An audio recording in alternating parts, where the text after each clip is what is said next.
Siapakah dia? Kemampuan apa yang dimilikinya? Dari mana asalnya? Katakan padaku apa yang kau ketahui dengan jiwamu. Xiao Yan berkomunikasi dengan Qi Xiaoyun dengan kekuatan jiwa, dan ketika suara itu datang, Qi Xiaoyun sangat terkejut. Dia tidak menyangka Xiao Yan memiliki kekuatan jiwa yang begitu kuat. Kekuatan jiwanya tidak lemah, dan dia memiliki kekuatan jiwa alam giok, yang merupakan batas yang dapat dicapai oleh kebanyakan alkemis. Di Su Jingdaring, hanya ada sedikit orang yang memiliki pencapaian jiwa yang sangat tinggi, dan barulah mereka dapat menerobos. Itu juga merupakan eksistensi langka di antara para dewa abadi. Aku tidak tahu dari dunia mana dia berasal, tetapi ku dengar dia mengembara di berbagai dunia. Menelan api, kekuatan sumber yang dimilikinya adalah deklarasi dunia. Dikatakan bahwa dia dapat menelan api sumber lainnya. Alam dan kekuatannya tidak diketahui, dan aku hanya tahu namanya. Dia adalah orang dengan pencapaian api yang sangat tinggi. Qi Xiaoyun segera memberi tahu apa yang dia ketahui. Wajah Xiao Yan mengembun ketika dia mendengar ini. Dia menggunakan semua kata-kata abadi untuk menelan api sumber lainnya. Dia benar-benar memiliki hati api yang begitu kuat. Saya tidak tahu apakah dia terbunuh. Bisakah saya mengambil api ini dan menggunakannya untuk keuntungan saya sendiri?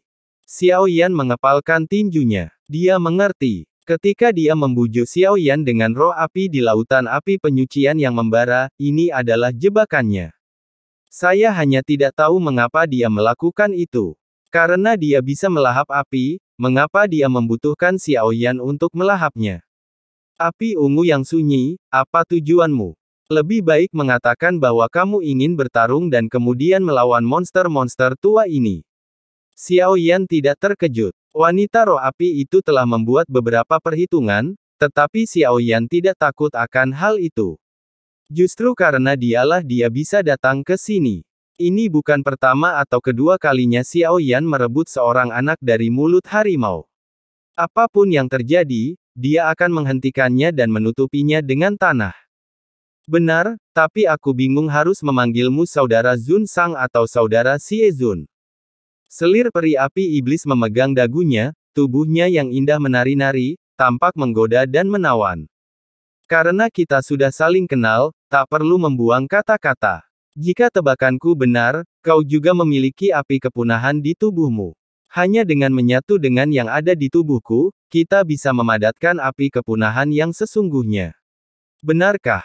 Ini tebakan Xiao Yan, dan seharusnya sudah diverifikasi oleh selir peri api iblis. Sepertinya memanggilmu saudara Zun Sang lebih tepat daripada memanggilmu Xie Zun. Dia pasti sudah memenggal kepalaku sejak lama. Dia tidak selicik saudara Zun Sang. Dia sudah memperhitungkan semua ini, dan dia bahkan tidak takut akan hal itu. Api abadi, kata selir iblis itu dengan senyum di bibirnya. Ucapannya yang lambat dan mantap terdengar seperti dia benar-benar ingin memenggal kepalanya. Fusi seharusnya hanya sebagian. Api Jimian ini tidak sesederhana itu, dan masih belum diketahui apakah asalnya ada di sini. Xiao Yan berpikir dalam hati, aku telah menelan ratusan api asal. Dunia sensi ini telah menelan beberapa. Hanya saja waktu telah berlalu, dan apinya telah dibentuk kembali. Jadi aku berencana untuk menelannya lagi dan mengirim api ungu pemusnahan di tubuhmu agar aku dapat menelan api-api pemusnahan. Jika berhasil, saudara dapat melakukan apapun yang dia inginkan dan memberinya segalanya. Itu akan sangat bermanfaat bagimu.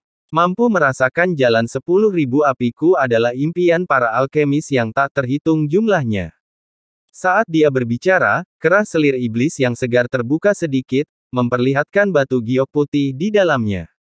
Seperti kelinci putih, ia melompat dengan lembut, menggoda Xiao Yan. Xiao Yan benar-benar garis hitam. Ada malam Beijing yang telah mengejar dari dunia kuno para abadi dan iblis ke dunia para dewa. Lupakan saja, bagaimana Anda bertemu wanita-wanita ini. Mereka semua merasa sedikit pendiam, tetapi Xiao Yan dapat memahaminya dengan memikirkannya secara terbalik. Dibandingkan dengan memahami jalan mereka. Sambil mendapatkan manfaat dari mereka, mereka mungkin dapat memperoleh lebih banyak manfaat dari diri mereka sendiri. Kalau tidak, mereka tidak akan begitu bersedia, dan alasan yang lebih besar adalah identitas mereka sendiri. Apakah itu tuan atau tuan jahat, mereka memiliki aura dunia yang tak terukur di dunia sensi. Siapa yang tidak ingin berbagi sepotong itu? Sekarang, hanya istri-istrinya yang layak mendapatkan aura dunia Xiaoyan. Para wanita ini tidak diizinkan untuk memikirkannya. Maka mereka akan menang atau kalah. Entah kau membunuhku untuk mendapatkan api itu, atau aku membunuhmu untuk mendapatkan api itu. Xiaoyan mendengus dingin, dan sebuah bintang putih berkelebat di antara alisnya. Adapun api itu, ia menyerap semuanya ke dalam tubuhnya. Selir iblis api abadi memiliki kemampuan melahap api, jadi Xiaoyan tidak bisa menggunakan api dalam pertempuran ini. Selain api, Xiaoyan juga memiliki guntur, kekuatan jiwa, dan tubuh cermin kuno. Jika ia ingin bertarung, ia tidak takut menunggu api terlebih dahulu. Selir iblis itu menjawab, dan Xiaoyan memimpin. Saat ia mendekat, api di tubuhnya tampak ketakutan. Selir iblis api peri tidak berbohong. Ia memang telah melahap api asal yang tak terhitung jumlahnya. Itulah yang membuatnya menjadi penguasa 10.000 api. Namun, ia tidak memiliki persepsi spiritual virtual seperti Zichen, tetapi ia mampu melahap begitu banyak api asal. Apakah ia ingin melahap atau terpaksa melahap? Xiaoyan memikirkan pertanyaan ini. Selir iblis segar tidak sesederhana itu. Semakin tenang penampilannya, semakin banyak lubang di tubuhnya. Sekarang aku tidak bisa membedakannya. Aku benar-benar penasaran. Siapa kau? Xiaoyan mendekat sejenak, dan ia tidak terburu-buru. Pada saat ini, 7 ledakan terdengar di udara, dan hantu 7 langkah yang agung itu kembali mengembun. Guncangan, kekosongan hancur, dan semua momentum menyelimuti selir iblis segar, dan api di tubuhnya melonjak keluar saat ini. Warna batu yang berwarna-warni, api yang indah, dan kemampuan berbagai hati api tampaknya dimiliki olehnya. Membentuk api, lubang hitam itu meledak dengan kekuatan yang dahsyat. Menyelimuti semua yang ada di depannya, api berubah menjadi lautan api yang berwarna-warni. Pria tangguh itu menghilangkan peradangan dan menenangkan para dewa dengan 7 langkah. Boom, boom, boom, api meledak, dan 7 langkah mengguncang bumi. Seluruh tungku asal tampak bergetar. Saudaraku tersayang, ini tidak cukup. Saat dia berbicara, api lautan api naik. Itu menginjaknya dan menutupinya sepenuhnya, lalu membakarnya tanpa suara. Pada saat ini, tubuh Xiaoyan langsung berubah menjadi sejuta kaki, dan dia mengangkat tangannya dan menusuknya dengan 1 jari. Jiwa super raksasa sejuta kaki Zhu Xingzi menunjuk seperti bintang jatuh. Semua makhluk di bawah komandonya seperti semut. Selir iblis api peri melambaikan tangannya, dan api di langit berkumpul di ujung jarinya. Kemudian berubah menjadi bola api seukuran telapak tangan. Kekuatan yang dikompresi hingga ekstrim sangat tidak stabil. Bola api itu meletus dengan ratusan warna, seolah menerangi kehampaan di sini.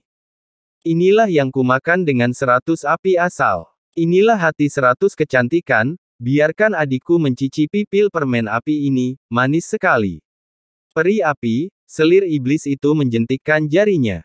Hati 100 kecantikan melesat keluar, dan dibandingkan dengan jari bintang Xiaoyan, ia bagaikan sebutir pasir yang tak terlihat.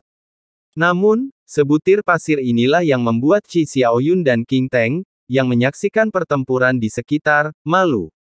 Bahkan bulu kuduk mereka berdiri.